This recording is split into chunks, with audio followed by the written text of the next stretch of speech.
네, 여러분 안녕하십니까? 오랜만에 또 인사를 드립니다. 드디어 제 차례가 다시 돌아왔네요. 오늘은 뭡니까? 데살로니가 전서 후서 같이 갑니다. 네. 전서 후서 두 권이지만 양은 굉장히 짧아요. 네. 데살로니가 전서 5장, 후서 3장, 조합 8장이면 됩니다. 하나의 질문을 꼽자면 종말의 시대에 어떻게 살아야 하나요? 이 질문에 대한 답이 궁금하시다면 이 책을 읽어보시면 되겠습니다. 아시겠습니까? 지금 벌써부터 졸리신가요? 안 돼요. 우리 지금 슬라이드 많이 많이 남았어요. 예, 준비 가시고 가시죠. 일단 여러분, 바울의 2차 전도여행 아십니까? 네. 바울의 2차 전도여행을 표현한 가장 그래도 귀엽게 표현한 이미지를 찾았습니다. 예. 지금 여기 지금 바로 위에 어디 있어요? 가이사랴, 그죠? 가이사랴에서 위로 올라갑니다. 그 위에 도시가 뭐예요? 안디옥, 그쵸? 안디옥에서 그 유명한 바울과 바나바의 어, 결별이 일어납니다. 그죠? 오, 벌써 하품을 하시네요, 여러분. 바나바, 바나바는 누구죠? 마가를 데리고 안디옥 그 왼쪽 아래에 섬 있잖아요, 그죠? 키프로스, 부브로라는 섬으로 여행을 가고요. 바울은 신라를 데리고 루스드라로 올라갑니다. 그렇죠? 예, 왜 싸웠는지 궁금하시면 사도행전 15장부터 이제 18장까지 사이에 이제 나오는 내용이니까 읽어보시면 됩니다.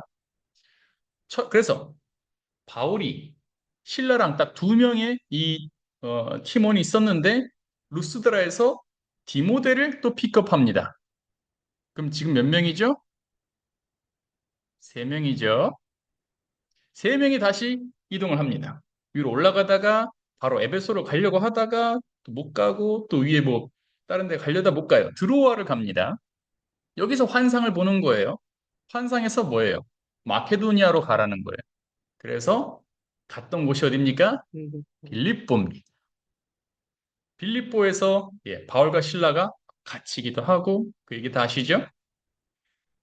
여기에서 또 나중에 교회가 세워지죠. 그 다음 갔던 곳이 어디예요? 데살로니가. 오늘 책의 어, 위치인 데살로니가를 갑니다. 그런 다음에 아덴으로 또 쫓겨서 내려와요. 아덴은 아테네입니다. 네, 여기서도 전도를 했는데 여기서는 사실 사람들이 많이 구원받지는 않았어요. 그러다가 고린도로 또 내려옵니다. 여기서 1년 6개월이나 지내요. 여기 있으면서 뭐 브리스길라, 아굴라 해가지고 천막 짓는 사람들 같이 또 만나기도 하고 여기 고린도에서 쓴 책이 데살로니가 전서 후서 되겠습니다. 네, 괜찮아요? 그래서 여기 이 배경을 이해하고 이제 시작하겠습니다. 여러분, 데살로니가 지금 위치 보이십니까? 우리 전에 그 고린도전서 얘기할 때 이 밑에 고린도 운하 있던 쪽 기억나시죠? 그죠? 네, 거기서 이제 직선으로 위로 쭉 올라가면 데살로니가라는 여기도 항구 도시입니다. 항구 도시이면서 또 이 주요한 도로, 이 도로의 이름은 비아 에그나티아라고 합니다. 이 도로는 이 동쪽 끝으로는 터키 이스탄불, 여기서부터 이제 횡으로 동서를 가로지르는 이 도로인 거예요. 이 도로가 왜 동서를 가로질렀을까요? 네, 모든 길은 어디로 통한다? 로마로 통하기 위해서. 알겠습니까? 네, 이런 도로를 깔았던 이 중심 도시, 가운데 있는 도시, 데살로니가 됩니다. 그래서 여기는 육로로도 입지가 아주 좋은 거예요. 도로 교통도 좋고, 이제 항구로서도 기능을 했기 때문에 굉장히 큰 도시로 자리를 잡았습니다. 네, 이게 지금 동서 횡단하면서 지나가는 모든 도시들입니다. 굉장히 많이 지나가죠. 또 오른쪽에 보면 이스탄불, 터키부터 시작하는 거예요. 쭉 해가지고 여기 보면 두루스라고 돼 있죠.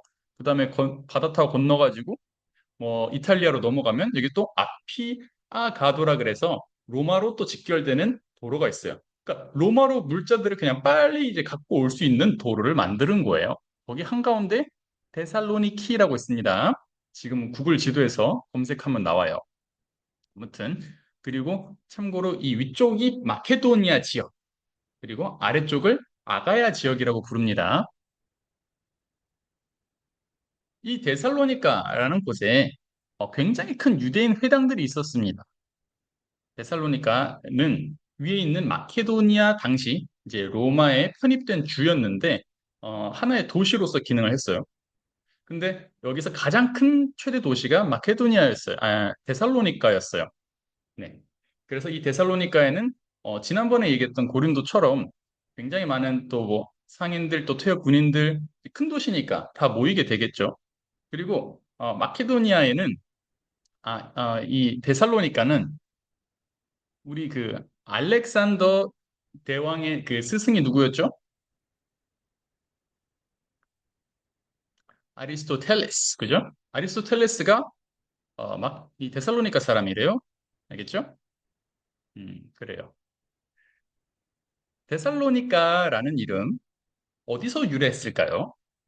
알렉산더 대왕의 이복 누이의 이름이래요. 그리고 그 사람은 카산더 장군의 부인이기도 했습니다. 그 사람이 이름을 딴 지역명이에요. 근데 여기 우리가 아까 2차 전도 여행 때 바울이 여기를 지나가면서 사도행전 17장을 여러분 보시면 배경을 아실 수가 있습니다. 이 유대인 회당에 들어가서 한 세 번 정도 말씀을 전합니다. 그러면서 그때 믿는 사람들이 일어나요. 여기 유대인들도 있었지만 그 유대인들의 회심은 이제 크지 않았어요. 유대인들은 자기의 지위를 이제 뺏기는 것 같아서 굉장히 바울을 경계했고 여기 원래 살던 헬라 사람들이 많이 구원을 받습니다.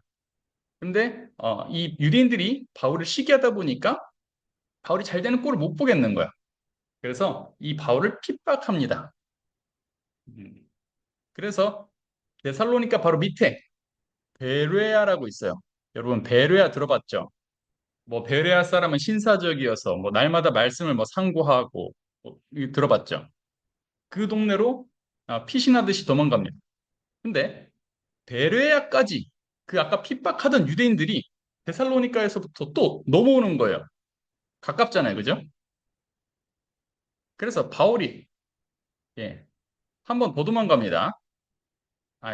도망간다고 이제 말하면 안 되고 어쨌든 이제 복음을 전하려고 이제 애를 썼는데 여러분 참고로 바울은요, 이 뭐 즉석 퀴즈인데 맞추실 수 있을까요? 바울이 세웠던 교회 중에 바울에게 물질적으로 지원했던 교회 어딘지 아십니까?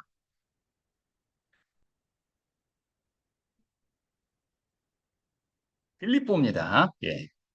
빌립보 교회만 지원해줘요. 나머지 교회들은 실컷 복음 다 전해줬는데도 제대로 지원을 안 해줍니다. 바울이 뭐 그런 거 이제 연연하지 않아요. 그래서 이런 복음을 전해준 이 그 교회들을 한테 폐를 끼치지 않으려고 혼자 천막 짓는 일을 하면서 스스로 자비량 돈을 벌면서 사역을 합니다. 굉장히 빡세게 사신 분이에요. 근데 여기 보세요. 빌립보서에는 데살로니카 아까 있을 때 빌립보 바로 위에 있었잖아요. 빌립보 갔다 데살로니카 간 거거든요. 빌립보에서는 두 번이나 바울에게 쓸 것을 보내줬다고 합니다. 아주 특별한 관계죠. 자, 그래서 아래로 이제 내려왔어요. 우리가 아까 베레아에 있었잖아요. 그죠? 여기서 아덴으로 내려왔어요. 근데 지금 여기 빨간 옷 입은 사람이 바울입니다. 그 옆에 디모데가 있죠. 그래서 우리 여기 포켓몬 던지듯이 디모데를 위로 보낸 겁니다. 너가 한번 가봐라. 왜냐면 너무 짧게 있었어. 데살로니카에서 있었던 체류 시간이. 그러니까 걱정이 되는 겁니다. 그래서 디모데를 위로 보내고 그 다음 데살로니카를 갔죠. 그런 다음 바울은 밑에 고린도로 이동을 합니다. 그래서 고린도에 있는 동안 디모데가 고린도로 옵니다. 그래서 얘기를 해주는 거예요. 제가 데살로니카를 가보니까 말이에요. 여기서 이런 일도 있고 저런 일도 있고 하더라고요. 그래서 이제 바울이 걱정되는 마음에 쓴 책이 바로 뭐다? 데살로니가 전서 후서라는 겁니다. 이해가 되십니까? 네. 이 기록 목적을 보시면 아까 말했듯이 바울이 이 회당에서 세 번 정도 짧게 설교를 했는데 어, 이 말씀을 들었던 사람들이 바울의 그 말씀의 그런 깊이를 다 이해할 수가 없을 거잖아요. 그래서 이런 뜻인가 저런 뜻인가 헷갈리는 지점들이 좀 있었던 거예요. 그래서 바울이 갑작스럽게 두고 떠나온 이 어린 교회를 돕기 위해서 쓰여졌다. 그것이 바로 이 책의 목적입니다. 예. 그래서 여기에 이제 보면 바울이 이 데살로니가 예, 저기 좀 조용하세요. 저기 예, 저기 제 아들이 자꾸만 말을 거네요. 예, 그래서 이 데살로니가에 있는 사람들을 보고 싶은 거예요. 이 책에서 여러 번 표현을 합니다. 너희를 사모하여 너희 얼굴을 보고 너희에게로 갈 수 있게 하시오며 가고 싶은데 바울이 못 갔다는 거예요. 핍박하는 사람들 때문에. 예, 그리고 여기도 보면 나 바울은 한 번, 두 번 너에게 가고자 하였으나 사탄이 우리를 막았도다. 그죠? 대신 그래도 누굴 보내요? 나도 참다 못하여 너희 믿음을 알기 위하여 그를 보내었나니 디모데를 보냈다는 거죠. 그죠? 그래서 여기에 자기 뜻을 말합니다. 너희 믿음이 부족한 것을 보충하게 하려고 어, 이제 한 것이다. 그죠? 디모데를 보내고 했던 것이다. 그래서 굉장히 칭찬을 많이 합니다. 데살로니가 사람들이 이 짧은 기간 바울의 말씀을 듣고 그 예수님의 재림을 굉장히 기다려요. 어, 근데 보세요. 예수님을 이제 그때 당시는 살아생전에 오실 거라고 생각했어요. 우리가 곧 만날 거라고 생각한 거예요. 그렇게 믿음으로 기다렸는데 그 늙으신 분이 한 분, 두 분 돌아가신단 말이에요. 그러니까 어떻게 되는 거지? 예수님이 오면 우리가 살아생전에 맞이해야 되는데, 돌아가시네, 어떡하지? 이런 막 믿음이 막 흔들리고 했었단 말이에요. 그래서, 이제 그 정도로 이제 믿음이 많았던 거죠. 예수님의 재림에 대해서. 그래서, 신앙생활을 잘 유지하고 있는 이 사람들한테 이제 뭐 칭찬도 하면서 데살로니가 전서에선 부드러운 이제 말들을 많이 합니다. 근데 이제 재림이 된다면 어떻게 해야 되는 겁니까? 사람들이 궁금하단 말이죠. 그 먼저 죽은 사람들은 어떻게 되는 거지? 이 벌 받은 건가? 아니면 그 사람들은 예수님 부활하실 때 같이 못 보는 건가? 이런 질문을 한 거예요. 근데 이제 사도 바울은 이제 얘기를 하는 거예요. 휴거. 여러분, 휴거라는 단어는 성경에 나오지 않습니다. 하지만 이 데살로니가 이 4장 16절을 보면서 16절 17절을 보면서 우리가 휴거라는 것을 유추해내는 거예요. 어떻게 보신다고요? 예수님이 예, 천사장의 소리와 나팔 소리와 함께 하늘에서 이렇게 내려오시면은 죽은 자들이 먼저 일어난대요. 그리스도 안에서 죽은 사람. 그래서 우리 교회에서도 해석하기를 이제 의인들, 예수님을 믿고 이제 먼저 떠난 사람들이 다 일어난다는 거예요. 이렇게. 그리고 우리 살아있는 사람들은 그때 같이 함께 그 살아난 우리 사람들과 우리가 다 함께 공중으로 올려가가지고 이제 공중에서 이제 잔치를 하는 거죠. 그래서 먼저 죽은 사람들도 사라지는 게 아니고 지금 우리 산 사람들과 함께 예수님을 공중에서 만날 거다 이렇게 얘기를 해주시는 겁니다. 그래서 자지 말고 깨어서 있어라. 예, 정신을 차리고 있어라. 예수님은 다시 오신다. 이제 이런 말씀을 했습니다. 어, 그러니까 개인적인 삶과 공동체적인 삶의 영역에서 여러분들이 정신을 차리고 이제 지내라는 뜻으로 이제 말씀했어요. 우리 이거 잘 알죠?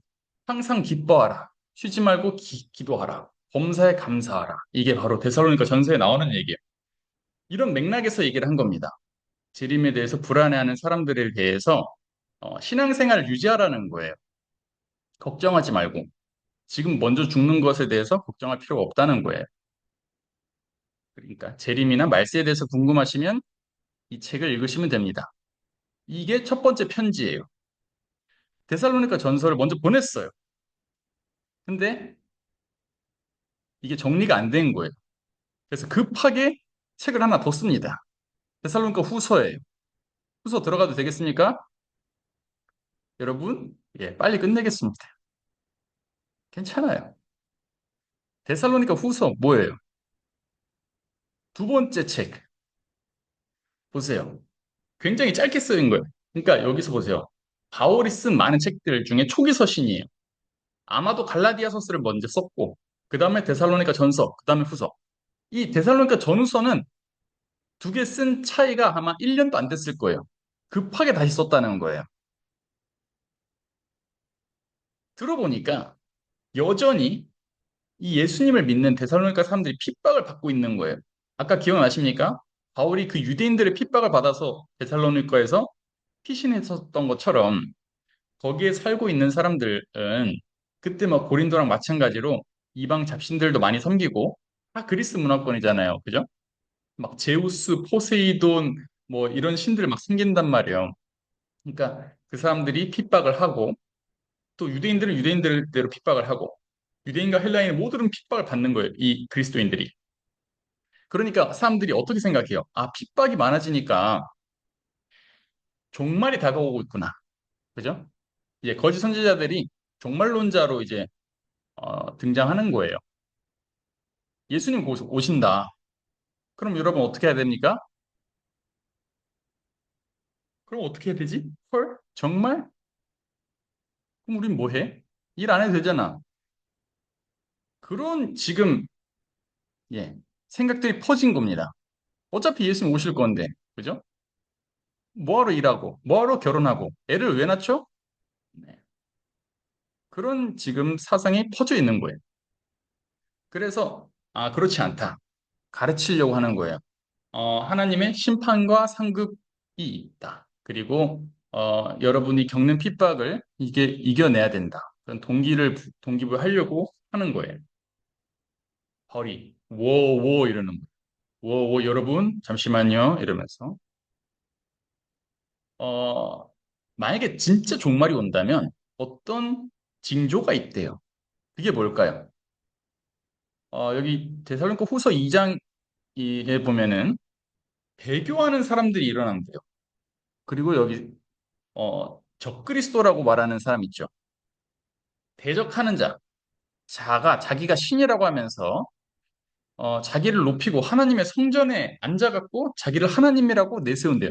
이런 일이 일어나야 예수님 오신다는 거예요. 알겠어요?